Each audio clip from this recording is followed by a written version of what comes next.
Gate খোলো, বিজয়ী সেনা এসেছে। কিমসিন, তোমার বর্মটা খুলে মহারাজের আদেশ শোনো। কি বললে? আবার বলো। তোমার মতো অধস্তন একজন সৈনিকের সাহস কি করে হয় সেনাপতির নাম ধরে ডাকার? কিমসিন একজন বিশ্বাসঘাতক। বর্মটা খুলে ফেলো।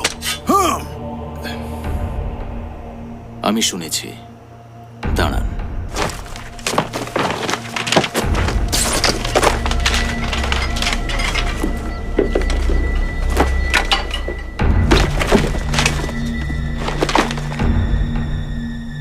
ঠিক আছে, তুমি অনেক বড় বিশ্বাসঘাতকতা করেছো। হাঁটু গেড়ে বসো। আমি কিন্তু তোমার জিভ কেটে নেব।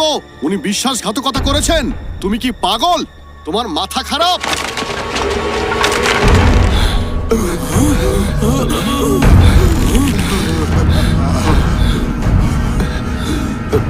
সেনাপতি